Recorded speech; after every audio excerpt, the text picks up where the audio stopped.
Siapa sangka kulit ular yang terlepas saat ganti kulit. Dalam zooterapi klasik dijadikan bahan untuk penyembuhan penyakit tertentu. Bahkan, jantung ular dipercaya sebagai media untuk menolak sihir. Benarkah pusaka berbisa ini menjadi obat mujarab atau sekadar mitos? Yang jelas, perbincangan dunia ular berbisa ini telah terjadi seiring kehidupan manusia, bahkan masuk ke dalam budaya, kepercayaan, hingga zooterapi dan tafsir mimpi.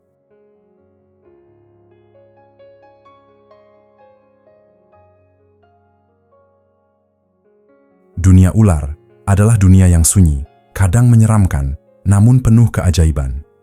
Di balik geraknya yang nyaris tak bersuara, ular menyimpan ribuan bentuk adaptasi dan kecerdikan hidup. Dari hutan tropis yang lembab hingga padang pasir yang membakar, ular mampu bersembunyi, berburu, dan bertahan. Ia tak punya kaki, namun mampu menjelajah jauh, tak bersuara, namun menjadi peringatan yang kuat dalam banyak budaya dan simbolisme. Setiap spesies memiliki ciri khas, warna, ukuran, cara bertahan, bahkan metode menyerang yang berbeda. Dari ular pohon berwarna hijau zamrud hingga ular pasir yang nyaris tak terlihat di gurun, semuanya adalah karya agung ciptaan yang menakjubkan. Jika kita mau melihatnya, bukan dengan takut, melainkan dengan takjub atas kekuasaan Sang Pencipta. Ular memiliki ritual khusus, melepas lapisan lamanya dengan gerak yang nyaris seperti doa. Proses pergantian kulit itu bukan sekadar ritus fisik, melainkan simbol dari pembaruan jiwa, pelepasan beban masa lalu, dan kesiapan menyambut kehidupan yang baru. Kulit lamanya tertinggal, ringkih dan rapuh, namun menyimpan jejak kekuatan dan hikmah pengobatan tradisional. Ada ribuan jenis ular di dunia, terbagi antara yang berbisa dan tidak. Ular kobra, beludak, dan taipan termasuk golongan ular berbisa yang racunnya bisa membunuh dalam hitungan menit. Sementara itu, ular piton dan boa tak berbisa, tetapi membunuh dengan lilitan kuat. Af'a dalam bahasa Arab merujuk pada ular berbisa dan berbahaya, khususnya ular berbisa besar seperti ular kobra atau ular beludak. Jika hanya ingin menyebut ular secara umum, kata yang digunakan biasanya adalah tsu'ban atau hayyah. Pada pembahasan kali ini menyangkut semua jenis ular, baik berbisa dengan sebutan af'a atau tidak dengan sebutan hayyah, terlebih terkait dengan tafsir mimpi dan khawash atau keistimewaan.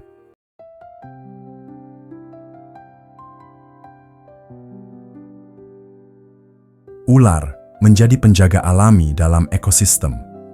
Ia mengendalikan populasi tikus dan hama lain yang bisa merusak tanaman dan menyebarkan penyakit. Di alam, ia adalah pengatur neraca kehidupan, meski sering dipersepsi sebagai pembawa musibah. Namun, rasanya tidak adil jika menilai sesuatu hanya dari ketakutan.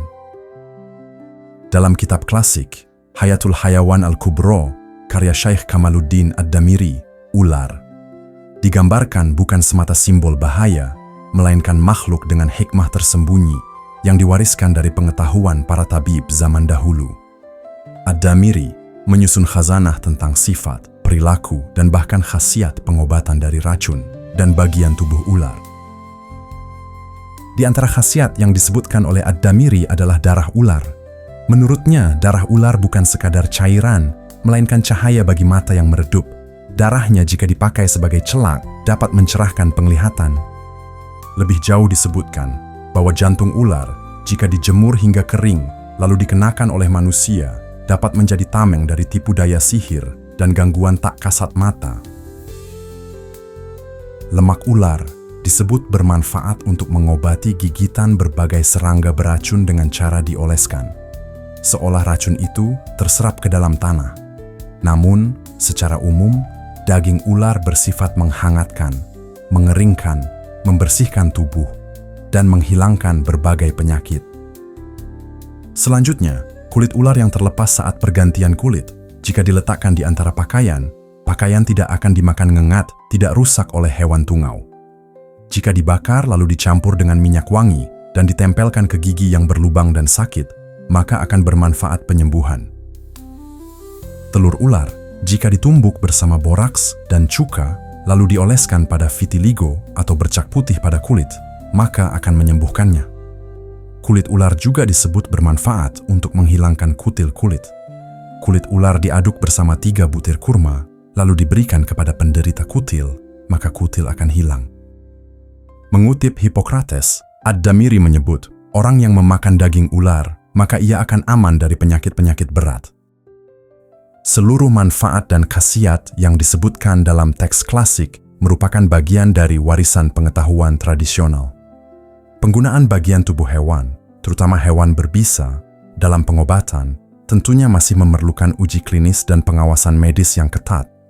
Tidak dianjurkan mencoba atau menggunakannya tanpa keahlian dan bukti ilmiah yang sahih.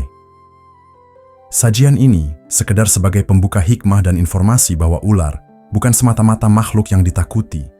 Ia adalah pelajaran, isyarat dari Sang Pencipta, bahwa sesuatu yang tampak menyeramkan bisa menyimpan penawar bagi luka yang dalam.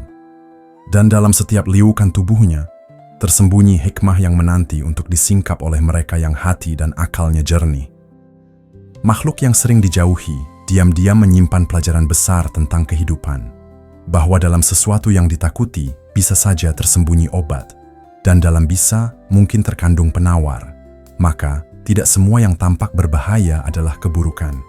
Kadang, ia hanyalah bagian dari hikmah Tuhan yang belum sempat dibaca manusia.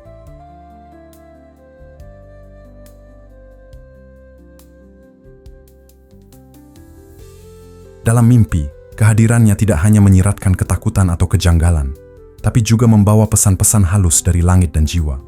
Ular bisa berarti musuh, kekuasaan, kehidupan, bahkan keturunan atau pasangan. Tafsirnya kaya dan dalam, seperti bisikan ilahi dalam tidur manusia. Siapa yang bermimpi bertarung dengan ular, itu pertanda akan bergelut dengan musuhnya. Jika dalam mimpinya itu ia bisa menggenggam ular tanpa takut, itu tanda kemenangan dan kekuasaan bakal terjadi, sebagaimana Nabi Musa pernah menghadap Fir'aun dengan tongkat yang menjadi ular. Namun, jika ular keluar dari mulut seorang yang sakit, itu pertanda ruhnya akan berpisah dari raga. Ular yang melata di sela pepohonan atau ladang menggambarkan derasnya air yang berarti sebuah banjir yang akan menyapu. Sementara mimpi ular mati menandakan musuh telah tersingkir.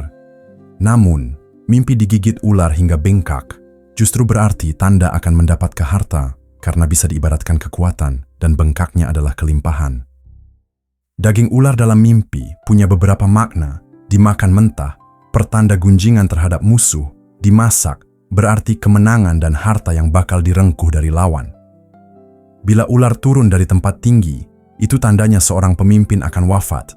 Dan jika ular itu menelan si pemimpi, maka ia akan meraih kekuasaan besar. Ada juga mimpi ular sebagai tanda keselamatan. Berjalan melewati ular-ular yang tidak menyerang, berarti terbebas dari musuh atau keluar dari penjara. Tapi jika ular-ular menghalangi jalan dan menggigit, itu gambaran kekuasaan zalim yang menindas rakyatnya. Jika ular-ular lenyap dari suatu tempat, itu pertanda wabah atau kematian akan menyebar luas. Ada pula, mimpi ular berbicara menjadi pertanda bahwa kebahagiaan akan datang. Jika mimpi ular jinak dan bisa diarahkan, itu simbol kekayaan dan keberuntungan. Ular hitam melambangkan musuh kuat dan ganas, sedangkan ular putih melambangkan lawan yang lemah. Dan seekor ular naga dalam mimpi, ia adalah perlambang kekuasaan besar nan menakutkan, atau pertanda bakal ada api yang membakar dan tak terkendali. Makna lainnya, ular-ular besar menandakan wanita yang berumur panjang dan berdarah mulia. Ular belang pertanda wanita pemberani atau anak yang tangguh, dan ular berbisa menunjuk pada kaum kaya, karena banyaknya bisa adalah banyaknya pengaruh. Bila mimpi ular ada di rumah, itu pertanda kerugian atau musuh dalam selimut. Ular di padang pasir, pertanda penjahat atau perampok. Mimpi ular di air bisa menjadi lambang harta. Namun, jika ular dalam perut pemimpi, bermakna musuh dari keluarga sendiri. Jika mimpi melempar ular jauh dari sisimu, itu pertanda kau telah berpisah dari seseorang di antara kerabat yang dahulu senantiasa dekat, namun berhati busuk. Tafsir ini adalah warisan dari mimpi dan renungan para ulama terdahulu. Sebuah peta batin untuk menuntun kita membaca diri, alam, dan takdir yang kadang datang lewat isyarat mimpi.